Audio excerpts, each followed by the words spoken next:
Hindi audio book secrets of the millionaire mind. दौलत के खेल में चैंपियन कैसे बने। राइटर टी हार्व एकर। दौलत की फाइल नंबर 11। अमीर लोग अपने परिणामों के आधार पर भुगतान का विकल्प चुनते हैं। गरीब लोग अपने लगाए गए समय के आधार पर भुगतान चाहते हैं। क्या आपने कभी यह सलाह सुनी है? स्कूल जाओ, अच्छे नंबर लाओ, अच्छी नौकरी करो, स्थायी वेतन पाओ, समय पर काम पर जाओ, कड़ी मेहनत करो और फिर तुम हमेशा सुखी रहोगे। मैं आपके बारे में तो नहीं जानता, लेकिन मैं तो इसकी लिखित गारंटी चाहूँगा। दुर्भाग्य से यह समझदारी भरी सलाह परी कथाओं की पुस्तक खंड 1 से आती है। मैं इस पूरे कथन को धराशायी करने की जहमत नहीं उठाऊंगा। आप अपने अनुभव और अपने आसपास के हर व्यक्ति के जीवन को देखकर ऐसा खुद कर सकते हैं।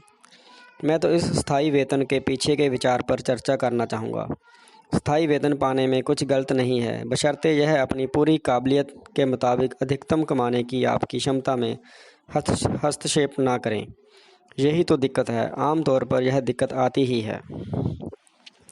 दौलत का सिद्धांत। स्थायी वेतन पाने में कुछ गलत नहीं है, बशर्ते यह अपनी पूरी काबिलियत के मुताबिक अधिकतम कमाने की आपकी क्षमता में हस्तक्षेप ना करें। यही तो दिक्कत है। गरीब लोग भुगतान के लिए स्थायी तनख्वाह या घंटे के आधार पर काम पाने का चुनाव करते हैं।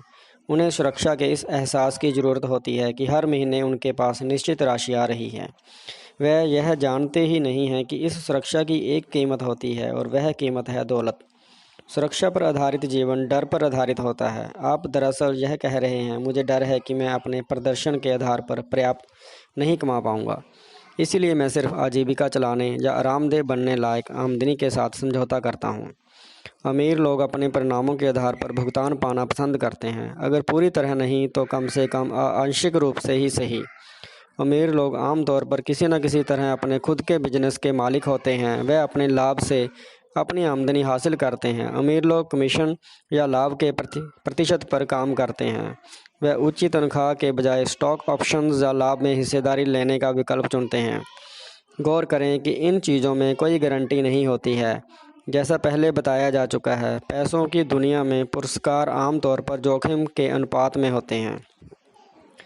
अमीर लोगों को खुद पर यकीन होता है, उन्हें अपने मूल्य और इसे जनता तक पहुंचाने की अपनी योग्यता पर यकीन होता है।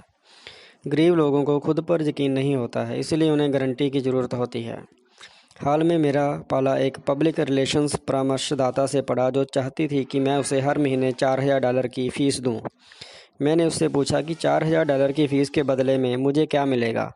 उसने जवाब दिया कि इसके बदले में मुझे मीडिया में हर महीने कम से कम $20000 का प्रचार प्रसार मिलेगा। मैंने कहा, अगर आप इसके आसपास परिणाम नहीं दे पाई तो क्या होगा? उसने जवाब दिया कि चूंकि वह अपना समय लगा रही है, इसलिए वह इतनी फ़ीस की हकदार है। मैंने जवाब दिया, आपके समय की फ़ीस देने में मेरी कोई दिलचस्पी नहीं है। मेरी दिलचस्पी तो एक विशिष्ट परिणाम के लिए फ़ीस देने में है, और अगर आप वह परिणाम नहीं दे पाती हैं तो मैं आपको पैसे क्यों दूं? दूसरी तरफ अगर आप इससे ज़्यादा अच्छे परिणाम देती हैं तो आपको ज़्यादा फ़ीस मिलनी चाहिए। मेरा प्रस्ताव यह है, आप मुझे मीडिया में जितने मूल्य का प्रचार प्रसार दिलवाएंगी, मैं आपको उसकी 50% फ़ीस दूंगा। आपके बताए आंकड़ों के अनुसार इसका मतलब यह है कि मैं आपको हर महीने $10,000 दूंगा, जो आपकी फ़ीस से 2.5 गुनी रकम है। क्या वह इसके लिए तैयार हो गई? बिल्कुल नहीं। क्या वह कंगाल थी? हाँ, और वह ज़िंदगी भर ऐसी ही रहेगी, या कम से कम जब तक उसे यह पता नहीं चल जाता कि अमीर बनने के लिए अपने परिणामों के आधार पर भुगतान लेना चाहिए। गरीब लोग पैसे के बदले में अपना समय देते हैं। इस रणनीति के साथ समस्या यह है कि आपका समय सीमित है। इसका मतलब है कि आप हमेशा दौलत के नियम 1 को तोड़ते हैं, जो कहता है अपनी आमदनी को कभी सीमाओं में ना बांधें। अगर आप अपने समय के हिसाब से भुगतान पाने का चुनाव करते हैं तो आप काफ़ी हद तक दौलत की अपनी संभावना का गला घोट रहे हैं। दौलत का सिद्धांत, अपनी आमदनी को कभी सीमाओं में ना बांधें। यह नियम निजी सेवा व्यवसाय पर भी लागू होता है, जहां आमतौर पर आपको अपने समय के बदले में भुगतान मिलता है। इसलिए वकील, अकाउंटेंट और परामर्शदाता जो कंपनी में पार्टनर ना हों और बिजनेस के लाभ में हिस्सेदार ना हों, औसत वित्तीय ज़िंदगी बिताते हैं। मान लें आप पेन का बिजनेस करते हों और आपको 50,000 पेन का ऑर्डर मिल जाए, ऐसा होने पर आप क्या करते हैं? आप अपने सप्लायर को फ़ोन करके 50,000 पेन का ऑर्डर देते हैं और उन्हें भिजवाकर खुशी खुशी अपना लाभ गिनने लगते हैं।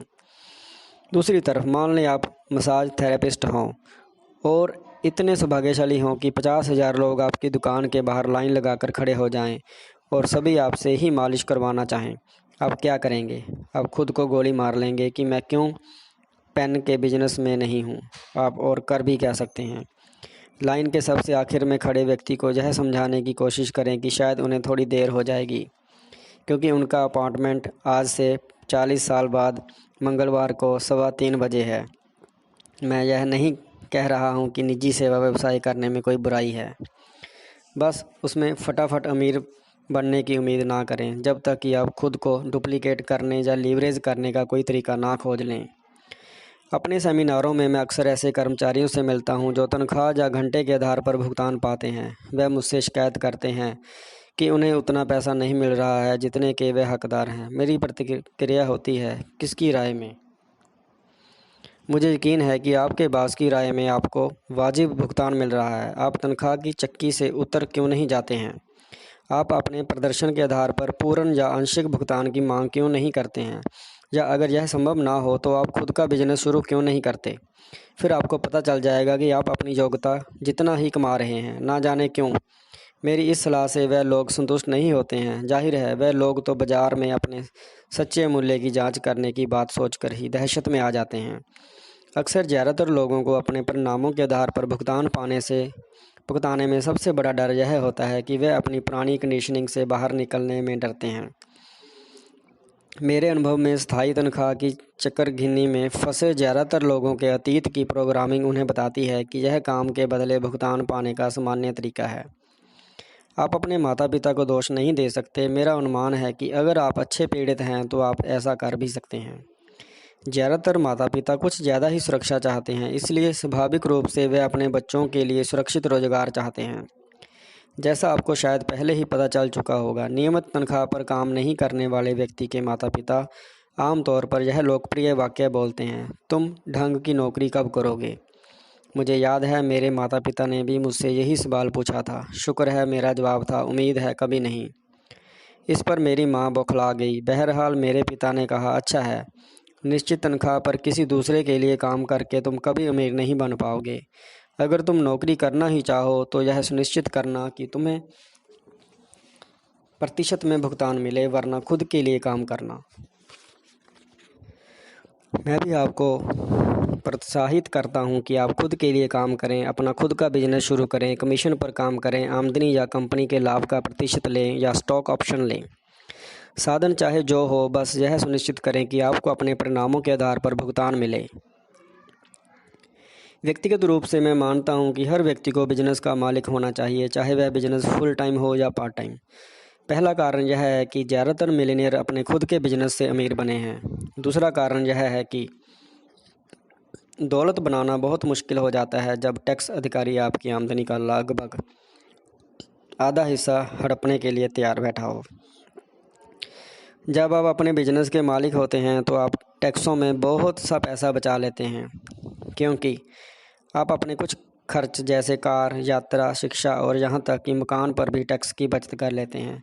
सिर्फ इसी कारण से अपना खुद का बिजनेस बनाना लाभदायक साबित हो सकता है। अगर आपके पास किसी बिजनेस की कोई ज़ोरदार योजना ना हो तो चिंता ना करें, आप किसी दूसरे की योजना का इस्तेमाल कर सकते हैं। पहली बात, आप सेल्समैन बनकर कमीशन पर काम कर सकते हैं। बेचना दुनिया के सबसे ज़्यादा भुगतान वाले व्यवसायों में से एक है। इसमें निपुण लोग ढेर सारी कमाई कर सकते हैं। दूसरी बात, आप नेटवर्क मार्केटिंग कंपनी से जुड़ सकते हैं।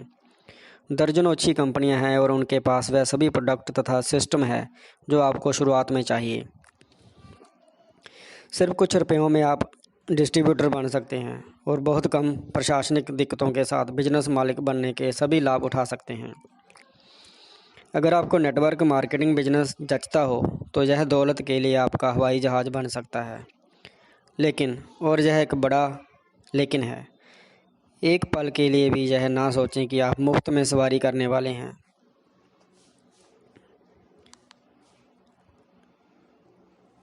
नेटवर्क मार्केटिंग बिजनेस तभी काम करेगा जब आप काम करेंगे। इसमें सफलता पाने के लिए प्रशिक्षण, समय और ऊर्जा की ज़रूरत होगी। लेकिन अगर आप इसमें सफल हो जाते हैं तो 20,000 से $50,000 तक की मासिक आमदनी, हाँ, मासिक कोई असाधारण बात नहीं है। चाहे जो हो, सिर्फ साइन करने और पार्ट टाइम डिस्ट्रीब्यूटर बनने भर से आपको टैक्स में बेहतरीन छूट मिल जाएगी। और कौन जाने, शायद आपको प्रोडक्ट इतना पसंद आ जाए कि आप इसे दूसरों को बेच लें और आपको अच्छी आय भी हो जाए। एक और विकल्प अपनी नौकरी के बदले में अनुबंध कॉन्ट्रैक्ट करना है। अगर आपका बॉस इसके लिए तैयार हो जाए तो वह आपके बजाय आपकी कंपनी को भुगतान देगा उसी काम के लिए जो आप इस वक्त कर रहे हैं। इसके लिए कुछ कानूनी ज़रूरतों को, भले ही वह पार्ट टाइम हो, तो आपको कर्मचारी के बजाय बिजनेस मालिक के रूप में भुगतान किया जा सकता है और आप बिजनेस मालिक के टैक्स लाभों का आनंद ले सकते हैं। कौन जाने, ये पार्ट टाइम क्लाइंट आगे चलकर फुल टाइम क्लाइंट बन जाए और आपको लिवरेज करने का मौका मिल जाए। हो सकता है आप सारा काम करने के लिए दूसरे लोगों को नौकरी पर रख लें और अंत फुल टाइम बिजनेस के मालिक बन जाएं। आप सोच सकते हैं, मेरा बॉस इसके लिए कभी तैयार नहीं होगा। मैं इस बारे में इतनी गारंटी से कुछ नहीं कहूँगा। आपको यह बात समझनी होगी कि किसी कर्मचारी पर कंपनी को बहुत खर्च करना पड़ता है। कंपनी को न सिर्फ तनख्वाह देनी पड़ती है, बल्कि इसके अलावा सरकार को उस तनख्वाह का 25% जैसे ज़्यादा टैक्स के रूप में देना होता है। इसमें ज़्यादातर कर्मचारियों को मिलने वाले लाभों की कीमत भी जोड़ दें तो शायद सब मिलाकर तनख्वाह का 50% हो जाता है। अब अगर कंपनी आपको स्वतंत्र परामर्शदाता के रूप में अनुबंध पर रखती है तो इसमें कंपनी की लगभग 50% बचत हो जाती है। जाहिर है, इसके बाद आपको कर्मचारी के रूप में मिलने वाले लाभ नहीं मिलेंगे, लेकिन आप टैक्स में ही इतना बचा लेंगे कि उससे अपनी मनचाही चीज़ खरीद सकते हैं। अंत में अपने वास्तविक मूल्य के अनुरूप कमाने का एकमात्र तरीका अपने परिणामों के आधार पर भुगतान पाना है। एक बार फिर मेरे डैडी ने इसे बेहतरीन तरीके से कहा था, निश्चित तनख्वाह पर किसी दूसरे के लिए काम करके तुम कभी अमीर नहीं बन पाओगे। अगर तुम नौकरी करना ही चाहो तो यह सुनिश्चित करना कि तुम्हें प्रतिशत में भुगतान मिले, वरना खुद के लिए काम करना। यह समझदारी भरी सलाह है। घोषणाएं दिल पर हाथ रख कर कहें, मैं अपने परिणामों के आधार पर भुगतान पाने का चुनाव करता हूँ। अपना सिर छूकर कहें, मेरे पास मिलियनेयर मस्तिष्क है। मिलियनेयर मस्तिष्क की गतिविधियाँ। अगर आप वर्तमान में ऐसी नौकरी कर रहे हैं जहां आपको निश्चित तनख्वाह या घंटे के आधार पर पैसा मिल रहा है, तो अपने नियोक्ता के सामने ऐसी भुगतान योजना रखें जिसमें आपको कम से कम आंशिक रूप से अपने व्यक्तिगत परिणामों और कंपनी के परिणामों के आधार पर भुगतान मिल सके। अगर आप अपनी कंपनी के मालिक हैं तो ऐसी भुगतान योजना बनाएं जिससे आपके कर्मचारियों या यहाँ तक कि मुख्य सप्लायर्स को भी उनके और आपकी कंपनी के परिणामों के आधार पर ज़्यादा भुगतान मिल सके। इन योजनाओं पर तत्काल अमल शुरू करें।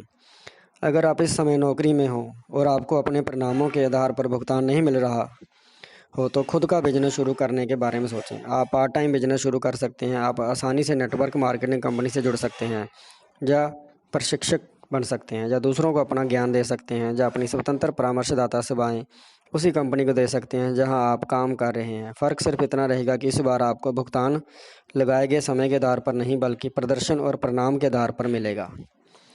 चैनल को सब्सक्राइब करने के लिए आपका धन्यवाद। आपका दिन शुभ रहे।